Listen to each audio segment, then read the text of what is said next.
Assalamualaikum warahmatullahi wabarakatuh. Alhamdulillah. Nahmaduhu wa nasta'inuhu wa na'udzu billahi min shururi anfusina wa min sayyiati a'malina.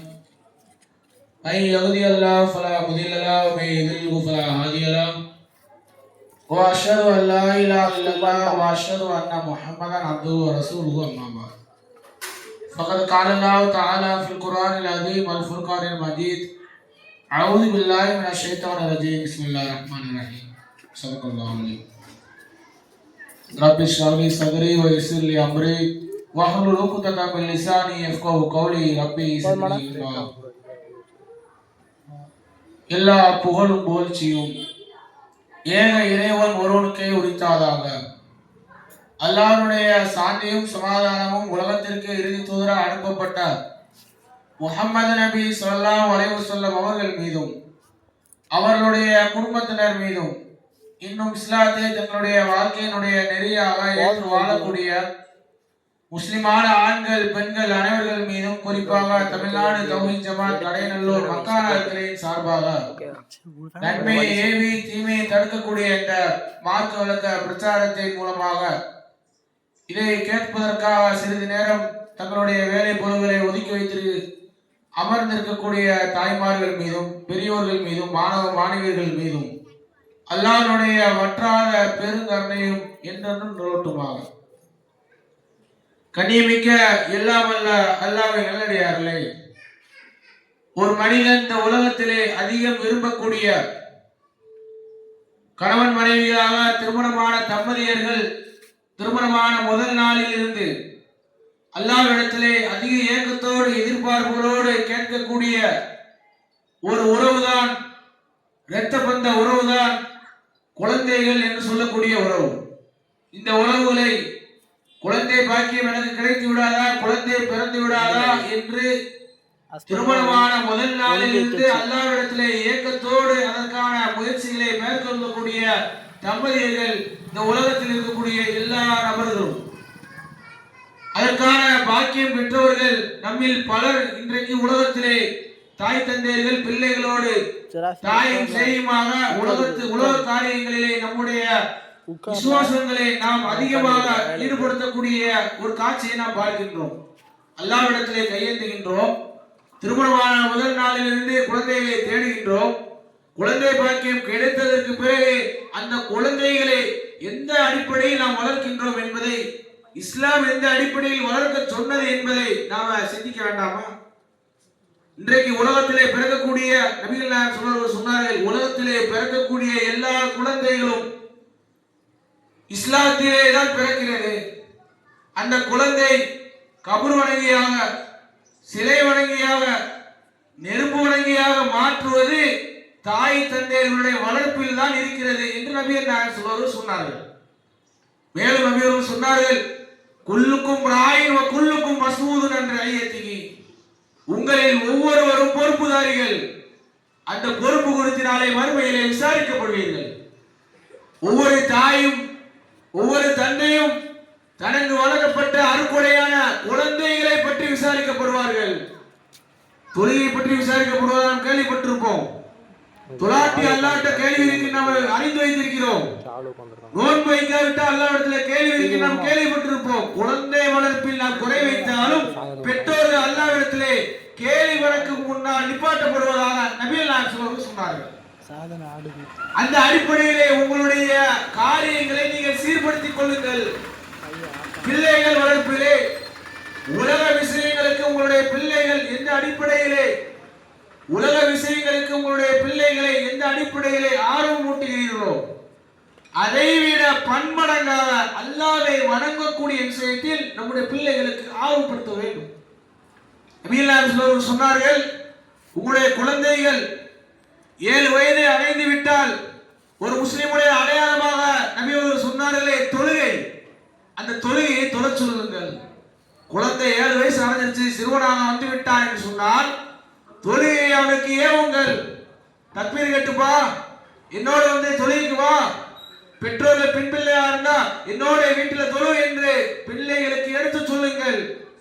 அந்த குழந்தை பருவ வயதை அடைந்து விட்டால் அந்த குழந்தை முதிர்ச்சி அடைந்து விட்டால் அப்போதிருந்து தொழ சொல்லி கட்டாயப்படுத்துங்கள். தொழுகையை தொழ தவறினால் ஏன் தொழவில்லை என்று சிறிதளவு அடியுங்கள் என்று நபி அவர்கள் சொன்னார்கள். பிள்ளைகள் இந்த அடிப்படை இன்னைக்கு வளர்த்த தாய் தந்தைகள் உண்டா? டியூஷனுக்கு போகாட்டி அடிக்கக்கூடிய பெற்றோர்கள், பள்ளிக்கூடத்திற்கு விடுமுறை எடுத்தால் கேள்வி கேட்கக்கூடிய பெற்றோர்கள், தொழுகை விஷயத்தில் என்னுடைய பிள்ளையை நான் கேள்வி கேட்டேன் என்று சொல்லக்கூடிய பெற்றோர்கள் நம்ம எத்தனை பேர்? தொழுவது முஸ்லிமுடைய அடையாளம் இல்லவா? நபிகள் சொல்றவர்கள் எந்த அடையாளம் சொன்னார்கள்? தொழுகை என்பது ஒரு முஸ்லிமுக்கும் ஒரு இறை மறுப்பாளருக்கும் இடையே உள்ள வித்தியாசம் தொழுகை என்று சொன்னார்கள். ஒரு முஸ்லிம் என்றைக்கு தொழுகை விட்டானோ அன்றிலிருந்து அவன் இறை மறுப்பாளனாக நன்றியிட்டவனாக அல்லாஹ்வுக்கு மாறி விடுகின்றான். தொழுகைன்னா என்ன நினைச்சோம்? குனிஞ்சு நிமிர்றத தொழுக. நீங்க பல பேர் அப்படியே நினைச்சிட்டு தொழுகைக்கு போனா குனிஞ்சு நிமிர்றதுக்கு போனோம், அது வயசான காலத்துல போனா போதும் என்று விளங்கக்கூடிய பல மக்களை நாம் பார்க்கின்றோம். தொழுகை என்று சொல்வது அல்லாஹ்வுக்கு நாம் செய்யக்கூடிய நன்றிகள். உலகத்தில் நம்ம படைச்சான அல்லாஹ் படைச்சதோடு விட்டுட்டானா? படைச்சதோடு நம்மளை விட்டுட்டானா அல்லாஹ் ரப்பல் ஆலமீன்? வாழ்வதற்கான வாழ்வாதாரத்தை தரவில்லையா? வாழ்வதற்கு தேவையான நம்மை சுற்றிலும் பல வசதி வாய்ப்புகளை ஏற்படுத்தவில்லை ரப்பல் ஆலமீன்? நம்முடைய உடல் உறுப்புகளை அந்தந்த இடங்களிலே அழகான முறையில் சீர்படுத்தி தந்திருக்கிறானே. யார் தந்தது? கண் அழகான முறையில் பார்க்கிறது, காது அழகான முறையில் கேட்கிறது, நாவு அழகான முறையில் பேசுகிறது, இதயம் அழகான முறையில் துடிக்கிறது, நுரையீரல் அழகான முறையில் சுவாசிக்கிறது, சிறுநீரகம் அழகான முறையில் தன்னுடைய வேலையை செய்கிறது என்றெல்லாம் நம்முடைய உடலில் உள்ள ஒவ்வொரு உறுப்புகளும் அதனுடைய வேலையிலே எந்தவித பழுதும் இல்லாமல் செய்து கொண்டிருக்கிறது. அதை செய்ய வைத்தவன் யார்? அல்லாஹ் இல்லையா? அதுக்கு நன்றி தொழுது அல்லாஹ்வுக்கு நன்றி செலுத்து. ஐவேளை தொழுகையின் மூலமா அல்லாஹ்வுக்கு மகிழ்ச்சி ஏற்படுத்து. வேற ஒன்றும் கிடையாது. தொழுகை என்பது நமக்கு தந்த இறைவனிடமிருந்து நமக்கு பெற்ற அருக்குடைகளுக்காக அல்லாஹ்வுக்கு நாம் செய்யக்கூடிய நன்றிகள். அந்த குழந்தைகளுக்காக நம்ம கற்றுக் கொடுத்திருக்கோமா? நாம தொழுகிறோமா? முஸ்லிம்களாக இருக்கக்கூடிய நம்மில் பலர் இன்றைக்கு தொழுகையை அசட்டையாக இருக்கின்றோமா இல்லையா? தாயை போல பிள்ளை வளரும். 5 வளையாது 50 வளையாது என்று பழமொழி சொல்வார்கள். இன்றைக்கு பல பிள்ளைகளை நாம் நாளைக்கு பார்த்துக்கலாம், நாளைக்கு பார்த்துக்கலாம் என்று சொல்லி என்றென்றும் உலக படிப்புகளுக்கு ஆர்வம் காட்டக்கூடிய பெற்றோர்கள். ஒரு பழமொழியை நாம் மறந்துவிடக் கூடாது. அந்த புள்ள 5 வயதுல, அதாவது சிறு வயதுல விவரம் தெரிவதற்கு முன்னால சின்ன சின்னதாக கற்றுக்கொண்டு தொழுகை மூலமாகவோ மார்க்கத்தின் மூலமாகவோ அல்லாஹ்வை நெருங்கக்கூடிய பிள்ளை இருந்தால் மட்டும்தான் அவன் பருவ வயதை அந்த இளைஞனாக தருவரையாக சுத்த மாட்டான். இறைவனை மறுத்தவனாக தன்னை அறியாமல் தவறுகளின் பக்கம் செல்ல மாட்டான். பெற்றோர்களை மதிக்காமல் தன்னுடைய திமிரின் பக்கம் செல்ல மாட்டான். இன்றைக்கு உலகத்தில் அதான் பார்க்கிறோம். சின்ன பிள்ளைகளை கண்டிக்கக்கூடிய நேரத்தில் கண்டிக்க இயலாமல் பெற்றோர்கள் செல்லம் கொடுத்து வளர்த்ததனுடைய விளைவாக இன்றைக்கு என்ன நிலை? பிள்ளைகளை கண்டிக்கக்கூடிய நேரத்தில் கண்டிக்கலை. இன்னைக்கு தோருக்கு மேல வளர்த்தானே, என்ன சொன்னாலும் கேட்க மாட்டேங்கிறானா? பல பெற்றோர்கள் அழுகிறார்கள், அழுவாத குறையாக குமுறுகிறார்கள். இந்த நிலை நமக்கு தேவையா? அல்லாஹ்வுடைய மார்க்கம் இதற்காக அனுமதித்ததா? சிறு குழந்தையா இருக்கும்போது உங்களுடைய கரத்திலே உங்களுடைய அதிகாரத்துக்கு கீழ் இருக்கும்போது உங்களுடைய பிள்ளைகள் அல்லாஹ் தந்த பொக்கிஷம் என்று நினைத்து அந்த குழந்தைக்கு அல்லாஹ்வை பற்றி அச்சமூட்டி வளர்த்தால் குழந்தைகள் என்றென்றும் நமக்கு கண்குளிர்ச்சியா இருப்பார். நாம் இருந்தாலும் சரி இல்லாவிட்டாலும் சரி நமக்காக பிரார்த்தனை செய்வார்கள். அந்த குழந்தையை நாம் உருவாக்கணும் வேண்டாமா? அப்படிப்பட்ட ஒரு மார்க்க சந்ததிகளை இஸ்லாம் நமக்கு கற்றுத்தரவில்லையா? எத்தனையோ வரலாற்று சம்பவங்கள் அதற்கு சான்றா இல்லையா? நபிகள் நாயகம் காலத்திலே வாழ்ந்த இளைஞர்கள் எப்படிப்பட்ட இளைஞர்களாக வார்த்தெடுக்கப்பட்டார்கள்? குர்ஆனை முழுமையும் அறிந்த ஒரு இளைஞர் சைத் பின் சாபித் என்று சொல்லக்கூடிய இளைஞர். இன்னைக்கு இளைஞர்கள் அப்படி பார்க்க முடியுமா? அபூபக்கர் சித்திக் ரலியல்லாஹு ஆட்சியில குர்ஆனை தொகுப்பதற்கு அழைத்த நபர்களில் முதலாம் அவர் ஒரு இளைஞர் சைத் பின் சாபித் ரலியல்லாஹு அழைத்து அவருடைய தலைமையில குர்ஆன் தொகுக்கப்பட்டது. இன்றைக்கு நம்முடைய கரங்களில் தவறக்கூடிய அல்லாஹ்வுடைய வேதம் ஒரு இளைஞருடைய கடின உழைப்பால் வந்தது. நபி அவர்கள் அதை தொகுக்காமல், அதை வரிசைப்படுத்தப்படாமல் நபிகள் நாயகம் ஸல்லல்லாஹு வந்த வேதத்தை பாதுகாத்தார்கள். பிறகு அதை பரிசுத்தப்பட வேண்டும், அதை பிரதி எடுக்க வேண்டும் என்ற சிந்தனை அபூபக்கருடைய ஆட்சியில, உஸ்மான் ரலியல்லாஹு ஆட்சியில வந்தது. அதற்கு உதவிகரமாக இருந்தது ஒரு வாலிபர். இன்னைக்கு வாலிபர் அப்படிப்பட்ட சூழ்நிலை நாம் வளர்த்திருக்கிறோமா? குர்ஆனை ஓத தெரியுது நம்முடைய பிள்ளைகளுக்கு? வாயில வந்த பாடுகள் என்னென்ன பாடல்களாம் தன்னுடைய நாவல்களிலே பேசுகின்றான், படிக்கின்றான். குர்ஆனை ஓத சொன்னா குர்ஆன் ஓத தெரியல. எவ்வளவு பெரிய தலைக்குனிவு நம்முடைய சமுதாயத்திற்கு. யாருக்கு பின்னாலே போகக்கூடிய ஒரு அவலங்களை பார்க்கிறோம். முகமது நபியை பின்பற்றக்கூடிய சமுதாயம், அல்லாஹ்வுடைய தூதரை உயிருக்கு மேலாக மதிக்க கடமைப்பட்டிருக்கக்கூடிய சமுதாயம் கூத்தாடிகளுக்கு பின்னால் இன்னைக்கு போகக்கூடிய காட்சியை பார்க்கலையா? என்ன அவன் என்ன கடவுளா? அவனுக்கு என்ன ரெண்டு கும்பு இருக்கா? அவன் நம்மள மாதிரி மனுஷன் தானே. நம்மளை விட தரைங்கட்ட குணத்திலே மகா படுகட்ட கூத்தாடி காசுக்கா எதையும் செய்யக்கூடியவன் அவனுக்கு பின்னால் இன்னைக்கு நம்முடைய பிள்ளை போறானா? உருப்படுவானா? அதை குடும்பத்தோடு வீட்டில் அமர்ந்து சீரியல் காட்சிகளாக பெற்றோரும் பிள்ளையும் பார்த்தால் அது நம்முடைய குடும்பத்திற்கு அழகா? தொழுகையினுடைய பாங்கு அழைக்கப்படும் ஹய்யால் ஸலா, தொழுகையின் பக்கம் வாருங்கள், ஹய்யால் ஃபலா, வெற்றியின் பக்கம் வாருங்கள் என்று அழைக்கப்படும். கேட்டும் கேட்காத மாதிரி நம்முடைய வேலைகளிலே நாம மும்மறந்து செய்யக்கூடிய நிலை இருக்கிறதா இல்லையா? கையில ஒரு புறம் போனு, வீட்டுல ஒரு புறம் நாடகம், வாசல்ல ஒரு புறம் அமர்ந்து தேவையற்ற பேச்சுக்கள் என்று நம்முடைய வாழ்க்கை ஓடிக்கொண்டிருக்கிறது. மரணம் எப்போது வரும் என்று நமக்கு தெரியாது. மௌத்தா போகக்கூடிய நேரம் வருவதற்கு முன்னால் நம்மை நாம் சீர்திருத்த கடமைப்பட்டிருக்கிறோம். அதுவரைக்கும் நமக்கு வாய்ப்பு அல்ல தரோம். நீ எப்பனாலும் திருந்து, ஆனா உன்னுடைய உயிர் மூச்சு புடுங்கக்கூடிய அந்த நேரத்தில் நீ அல்லாஹ்வுக்கு நன்றி உள்ளவனாக உன்னுடைய உயிர் புடுங்கப்பட வேண்டும்.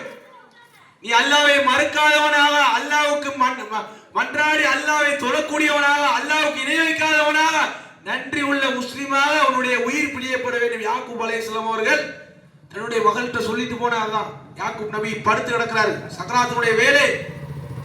யாக்கூப் அலைஹிஸ்ஸலாம் அவர்கள் தன்னுடைய நிலை அறியாமல் இறுதி கட்டத்திலே அமர்ந்திருக்கக்கூடிய நேரத்திலே பிள்ளைகள் சுத்தி நிற்கிறாங்க.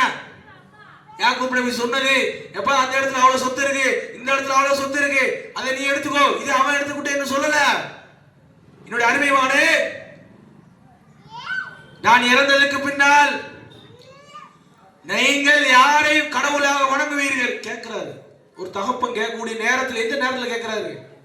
நான் இறந்ததுக்கு பின்னால், இந்த உயிரை விட்டு, இந்த உலகத்தை விட்டு என்னுடைய உயிர் பிரிக்கப்பட்டதற்கு பின்னால் நீங்கள் யாரை வணங்குவீர்கள்? அப்போது சொன்னார்கள், நாங்கள் உங்களுடைய இறைவனும் உங்களுடைய தந்தை இப்ராஹிம், இஸ்மாயில், இஸ்ஹாக்குடைய இறைவனும் ஆகிய படைத்த அல்லாஹ்வை மட்டுமே நாங்கள் வணங்குவோம். பிள்ளைகள் மரண சாட்சியாக தன்னுடைய தந்தைக்கு கொடுத்தார்கள், உறுதிமொழி அளித்தார்கள். மேலும் அவர் சொன்னார், என்னுடைய அருமை மகன்களே, ஃபலா தமூதுன்ன இல்லா வ அன்தும் முஸ்லிமூன், நீங்கள் முஸ்லிம்களாகவே தவிர மரணிக்க கூடாது. ஒரு தந்தை பிள்ளைகிட்ட சொல்லிட்டு போறார் மரணிப்பதற்கு முன்னால். யாக்கூப் அலைஹிஸ்ஸலாம் அவர்கள். நீங்க இந்த மாதிரியான பேச்சுக்கள் நம்முடைய வீடுகளில் நடக்கிறதா? மார்க்கத்தை பற்றி என்னைக்காச்சும் நம்ம அல்லாஹ்வுடைய வேதத்தை பற்றி, தொழுகையை பற்றி, அல்லாஹ்வை பற்றி, நபியை பற்றி என்னைக்காச்சும் பிள்ளைகிட்ட பேசியிருப்போமா? குழந்தைகிட்ட பேசியிருப்போமா? அல்லாஹ் பார்த்துட்டு இருக்கான், தப்பு செஞ்சா அல்லாஹ் அடிப்பான், இன்னைக்கு அல்லாஹ் பார்த்துட்டு இருக்காங்கிற வார்த்தைகள் குறைந்து விட்டது. அல்லாஹ்வை பற்றிய பேச்சுக்கள் குடும்பத்துல இல்லவே இல்லை என்று சொல்லலாம். ஆனா முஸ்லிம் பேரு சொல்றோம். என்னுடைய குடும்பம் பாரம்பரியமா நாங்க அந்த கோத்திரத்தை சேர்ந்தவங்க, இந்த குடும்பத்தை சேர்ந்தவர்கள் முஸ்லிம்கள் என்று பெருமையாக பேசிக் கொள்கிறோம். அல்லாஹ்வை பற்றி வீடுகளில் பேசப்படுறா? குர்ஆன் ஓதப்படுகிறதா வீடுகள்? நம்முடைய வீடுகள்ல நபிகள் என்ன சொன்னார்கள்? உங்களுடைய வீடுகளை மைத்தாகரையாக, மன்னரையாக ஆக்கி விடாதீர்கள். எப்போது இந்த வீடுகளிலே குர்ஆன் ஓதப்படவில்லையோ, அல்லாஹ்வுடைய வேத வசனங்கள் ஓதப்படவில்லையோ, தொழுகை நடைபெறவில்லையோ, அது அதற்கு சமமானது என்று சொன்னார்களே. இன்னைக்கு பல வீடு அப்படிதான் ஆயிடுச்சு. சிந்திக்க கடமைப்பட்டிருக்க அன்பான இஸ்லாமிய சமுதாயமே, அல்லாஹ்வுக்கு, அல்லாஹ் தந்த பொக்கிஷமான நம்முடைய குழந்தைகளுக்கு நம்முடைய கடமை உலகத்துல சரிசமமாக அளவுக்கு அதிகமாகவே நம்முடைய குழந்தைகளை உலக காரியங்களை நம்ம பண்படுத்துகின்றோம். அவனை எந்த ஸ்கூல்ல சேர்க்கணும், எந்த மீடியத்தில் சேர்க்கணும், எவ்வளவு பணம் கட்டணும், அவனுக்கு என்ன ட்ரெஸ் எடுத்து கொடுக்கணும், அந்த பொண்ணுக்கு எவ்வளவு நகை கொடுக்கணும், அந்த பொண்ணுக்கு எவ்வளவு பெரிய மாப்பிள்ளைய வீட்டுல பொண்ணை பார்க்கணும், மாப்பிள்ளை பார்க்கணும் என்பது மாதிரியான உலக காரியங்களை பார்த்து செய்யறோம். கண்ணுக்கு முன்னாலே என் புள்ள நல்லா இருக்கும்னு நினைக்கிறோம். கண்ணுக்கு அப்பால் இருக்கக்கூடிய மர்ம வாழ்க்கையை கோத்துட்டுமா? கண்ணுக்கு அப்பால் இருக்கக்கூடிய நிரந்தரமான வாழ்க்கையான மர்ம வாழ்க்கையில நம்முடைய பிள்ளை நரகத்துல கிடக்கணுமா? தொழாதவனுடைய கூலி என்ன? மா சலகக்கும் ஃபீ சகர் காலூ லம் நக்கு மினல் முஸல்லீன் வலம் நக்கு நுதிமுல் மிஸ்கீன். நரகத்திலே சகர் என்று சொல்லக்கூடிய நரகம் தொழாதவனுக்கு என்று தனியாக தயாரிக்கப்பட்டிருக்கிறது. தொழாத அந்த நன்றி கெட்டவனுக்கு என்று அல்லாஹ் ரப்புல் ஆலமீன் தனியாக அவர்களுக்கு பிரத்யேகமாக சக்கர் என்று சொல்லக்கூடிய நரகத்தை போடுவதாக குர்ஆன் பேசுகிறது. அப்படிப்பட்ட நிலையில நம்முடைய பிள்ளைகள் செல்லணுமா, நாம செல்லணுமா? கண்ணுக்கு முன்னாலே என் பிள்ளை குளிர்ச்சியா இருக்கிறான், மகிழ்ச்சியா இருக்கிறான், நல்ல பெரிய படிப்பு படிக்கிறான், நல்ல பெரிய வேலை பார்த்து சம்பாதிக்கிறான், அது போதுமா? நம்முடைய வாழ்க்கை முழுக்க முழுக்க உலகத்தை சார்ந்ததா மறுமையை சார்ந்ததா? சிந்தித்து பார்க்க கடமைப்பட்டிருக்கிறோம். அல்லாஹ்வுக்கு நன்றி செலுத்தக்கூடிய ஒரு குடும்பமாக நம்முடைய குடும்பம் இருக்க வேண்டும். அல்லாஹ்வுக்கு மாறு செய்யாத நன்றி கெட்ட குடும்பமாக ஒருபோது நாம் இருந்துவிடக் கூடாது. பிள்ளைகளுக்கு சொல்ல வேண்டிய நேரத்தில் மார்க்கத்தை சொல்லக்கூடிய தாய் தந்தைகளாக நாம் இருக்க கடமைப்பட்டிருக்கிறோம். அந்த குழந்தை நம்முடைய கண்ட்ரோல் இருக்கக்கூடிய நேரத்தில் லா இலாஹ இல்லல்லாஹ் வணக்கத்திற்குரிய அல்லாஹ்வை தவிர யார் லுக்மான் என்று சொல்லக்கூடிய ஒரு நல்லடியார் குழந்தை என்று சொல்றாரு, என்னுடைய அருமை மகனே லா துஷ்ரிகு பில்லாஹ், என்னுடைய அருமை மகனே அல்லாஹ்வுக்கு இணை வைத்து விடாதே. என்னைக்காச்சும் பேசியிருப்போமா?